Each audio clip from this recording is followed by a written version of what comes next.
மாற்றுக் கட்சியினர் கூட்டத்துக்கு வந்துட்டாங்க அப்படின்னு சொல்லிட்டு தாவேகா குற்றச்சாட்டு வைக்கிறது. செருப்பெல்லாம் எப்படி வீசுவாங்க ஒரு தலைவர் மேல? ஜெனரேட்டரை யார் ஆஃப் பண்ணுவாங்க? இந்த ஜெனரேட்டர் ஒரு வீடியோ இருக்கு, அது போட்டு முக்கியமா அதுல ஆபாச வார்த்தைகள்லாம் நிறைய அதுல ஆடியோ இதெல்லாம் வருது. அப்படி ஒரு மாதிரி ஒரு விஷயங்கள் பத்திரிகையாளருக்கு எல்லா தொலைக்காட்சிகளும் லைவ்ல வச்சிருந்தீங்க. ஆங்கில தொலைக்காட்சி, சில தொலைக்காட்சிகள், தமிழ் தொலைக்காட்சிகள் உட்பட எல்லாரும் லைவ்ல இருந்தீங்க. சில சோசியல் மீடியாவும் யூடியூப் சேனல் வரைக்கும் எல்லாரும் லைவ்ல இருந்தீங்க. அப்படி ஒரு சம்பவங்கள் அங்கே இருந்திருந்தா உங்கள் கண்ணில் உங்கள் லைவில் எதுவும் படாமல் இருந்திருக்குமா? வெளிப்படையாக பேசுங்க. அதாவது ஒரு அரசியல் கருத்துக்காக ஒருத்தர் கேட்கக்கூடிய கேள்வி இன்னொரு இடத்துல கேட்கறது, நான் சொல்கிற பதிலுக்கு இன்னொரு இடத்துல கேள்வி கேட்கறது இல்லாமல், இது 41 பேர் இறப்பு சம்பந்தப்பட்ட ஒரு நிகழ்வு. பொதுவாக ஒரு 100க்கும் மேற்பட்டோர் பாதிக்கப்பட்ட ஒரு நிகழ்வு, ஒரு துயர சம்பவம். அப்போ நம்ம நாட்டு மக்களுக்கு எந்த இடங்களில் தவறு இருக்குங்கிறது சொல்ல வேண்டிய கடமை பத்திரிகைகிட்டையும் தொலைக்காட்சிக்கிட்டே இருக்குது. இப்போ நீங்கள் எல்லாரும் அந்த இடத்துல லைவ் வச்சுருக்கும் போது ஜென்ரேட்டர் ரூமில் போய் யார் ஆஃப் பண்ணியிருப்பா? அந்த இடங்களில் நடக்கக்கூடிய இடங்களில் அப்படி இருக்கக்கூடிய ஒரு 10,000 பேரோ இல்லை 15,000 பேரோ 20,000 பேரோ 25,000 பேரோ இருக்கட்டும், அவ்வளோ பெரிய கூட்டங்களுக்குள்ளே போய் நீங்கள் சொல்கிற மாதிரி ஒருத்தரோ 5 பேரோ 10 பேரோ போய் அது மாதிரி ஒரு அசாதாரண சூழ்நிலை உருவாக்க முடியுமா? ப்ராக்டிக்கலாக யோசிச்சுப்பார். இப்போ நீங்கள் ஒரு 30 பேருங்க 50 பேர் பத்திரிகையாளர் இருக்கீங்க, ஒருத்தரோ 2 பேரோ ஒரு தவறான ஒருத்தர் உள்ளே உங்ககிட்ட ஒரு கருத்தை பண்ணாருன்னா நீங்கள் அதை அனுமதிப்பீங்களா? பொதுவான ஒரு கேள்வி கேட்குறேன், எப்படி அனுமதிப்பாங்க? இப்போ அந்த இடத்துல இருக்கக்கூடிய அவருடைய தொண்டர்கள் அந்த இடத்துல இருக்காங்க, அந்த கட்சியை சார்ந்தவங்க அங்கே இருக்காங்க. யார் அந்த இடங்களில் அது போன்ற ஒரு விஷமத்தனமான பிரச்சனையில் ஈடுபடுறாங்களோ அப்போ அவங்க அந்த இடத்துல கேட்பாங்கல்ல, அந்த இடத்துல இருப்பாங்கல்ல.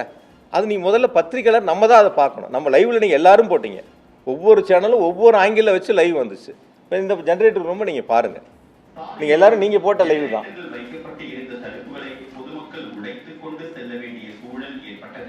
அப்போது விஜயின் பரப்புரை ஏற்பாட்டு குழுவை சேர்ந்தவர் ஜெனரேட்டரை ஆஃப் செய்தார்.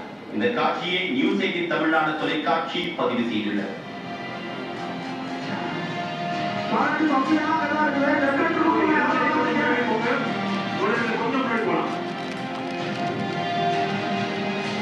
அதாவது இந்த வீடியோ நீங்கள் பார்க்குறீங்க, வெளியில் நிற்கிற கூட்டம் இருக்குது, ஜென்ரேட்டர் ரூமை சுற்றியும் பாதுகாப்பாக தகர வச்சு அடைச்சிருக்காங்க, வெளியில் கூட்டம் இருக்குது. கூட்ட நெரிசல் ஏற்படுகின்ற பொழுது அதை தாங்க முடியாமல் அந்த கும்பல் அந்த தடுப்புகளை உடைச்சு உள்ளே வர்றாங்க. உள்ளே வரும்போது அந்த ஜென்ரேட்டர் அங்கே யார் அந்த ஜென்ரேட்டர் ஏற்பாடு பண்ணாங்களோ, இன்னும் கூட நான் அதை விளக்கமாக சொல்கிறேன், இந்த ஜென்ரேட்டர் ஆஃப் ஆகும்போது கூட ஸ்ட்ரீட் லைட் ஆஃப் ஆகலை. இந்த ஜென்ரேட்டர் ஆஃப் ஆகும்போது என்ன ஆகுதுன்னா, அவங்க கூடுதலாக போட்ட லைட் இருக்கு இல்லையா, அது மட்டும்தான் ஆஃப் ஆயிருக்கு.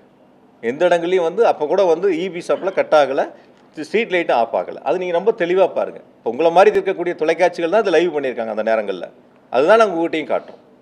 அப்போ அவங்க மக்கள் கூட்ட நெரிசல் அதிகமாகி அந்த இடங்களில் தாக்கு பிடிக்க முடியாமல் இன்னொரு இடங்கள் தேடி போகும்போது அந்த தடுப்பை உடச்சி உள்ளே போய் அதன் மூலிமா அது சப்ளை கட் பண்ணுறாங்க.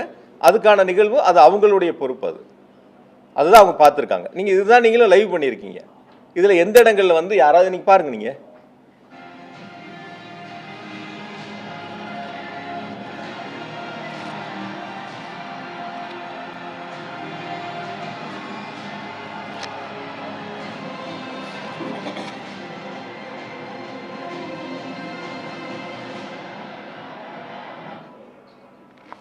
பார்த்தீங்களா?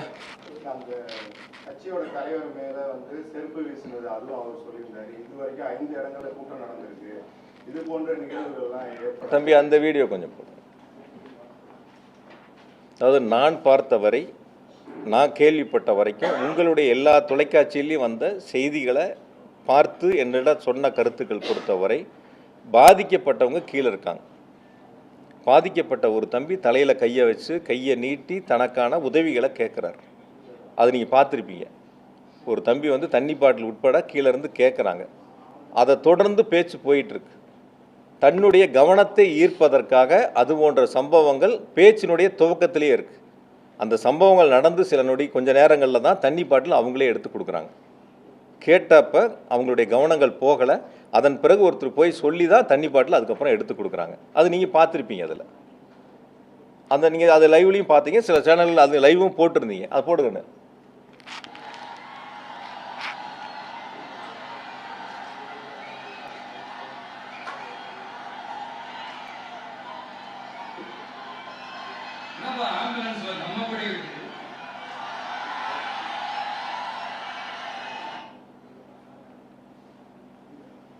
முழுசாக போடுங்க.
அதில் அதை கீழேருந்து அவங்க நீங்கள் பார்த்துருப்பீங்க, இப்போ பார்க்குறீங்கல்ல, கீழேருந்து அவங்களுக்கான உதவிகளை கேட்குறாங்க.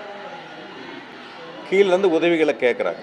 அந்த உதவிகள் கேட்கும்போது யாரும் அதை கவனிக்கலை. அதன் பிறகு தான் அவங்ககிட்ட வந்து சொல்லி அவங்க தண்ணி பாட்டில் எடுத்து கொடுக்குறாங்க. அது நீங்கள் போட்ட லைவ் தான், வேறு யாரும் நாங்கள் யாரும் புதுசாக போய் எடுக்கலையே. எல்லா தொலைக்காட்சிகளும் சோசியல் மீடியாவில் போட்ட லைவ் தான் நாங்களும் இதில் இருந்து எடுத்துருக்குறோம்.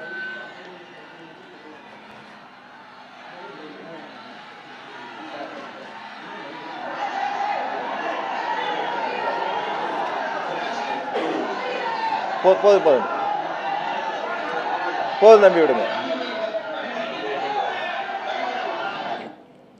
பொதுவாக ஒரு அரசியல் கட்சினா, நான் இது கருத்துக்காக அரசியலுக்காக சொல்லலை, பொதுவாக ஒரு அரசியலுக்கு எந்த அரசியல் கட்சினாலும் சரி, ஒரு கூட்டங்கள் நடத்துகின்ற பொழுது அந்த அரசியல் கட்சியினுடைய தலைவர்கள் சீட்டோட அந்த வாகனத்தினுடைய பிரச்சார வாகனத்துடைய முன் சீட்டில் இருப்பாங்க. அல்லது கூட்டம் அதிகமாக இருந்தால் அந்த வாகனத்தின் மேலே ஏறி இருக்கக்கூடிய பொதுமக்களையும் தங்களுடைய தொண்டர்களையும் பார்த்து கையசைப்பாங்க. ஆனால் இந்த கூட்டத்தில் நடந்தது நீங்கள் எல்லாருமே லைவ் போட்டீங்க. ஏறத்தாழ கூட்டத்திற்கு ஒரு 500 மீட்டருக்கு முன்னாடியே வந்து வாகனத்தின் உள்பகுதியில் போயிட்டாங்க. ஸ்க்ரீன் போட்டாச்சு, லைட் ஆஃப் பண்ணியாச்சு. முன் சீட்டில் தான் எல்லோரும் உட்காருவாங்க, கையசைப்பாங்க, மேலே நின்று கையசைப்பாங்க. இது வழக்கமான அரசியல் தலைவர்கள் செய்யக்கூடிய ஒரு நிகழ்வு. ஆனால் அது நேர்மாறாக வந்து அந்த 500 மீட்டருக்கும் ஏறத்தாழ அந்த வாகனங்கள் செல்வதற்கு 1 மணி நேரம் ஆயிருக்கு.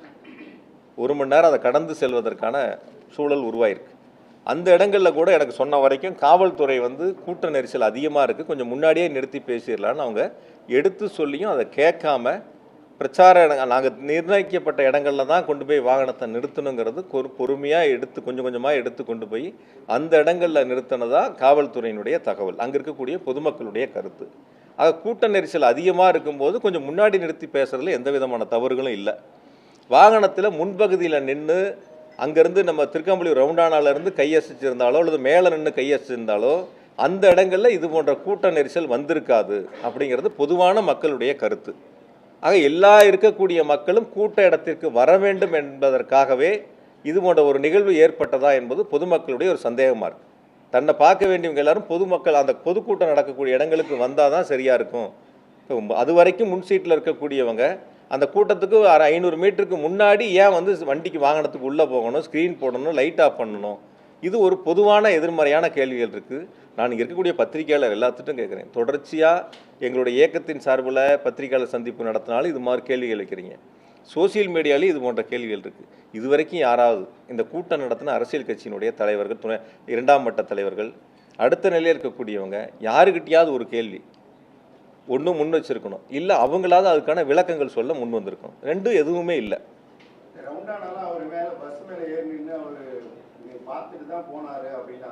இல்லை, ரவுண்டானா வரைக்கும் முன் வரிசையில் நின்னவங்க, மேலே நின்னவங்க, ரவுண்டானாவில் ஒரு இடங்களில் மேலே ஏறி கையை காட்டிட்டு கீழே போகிறாங்க.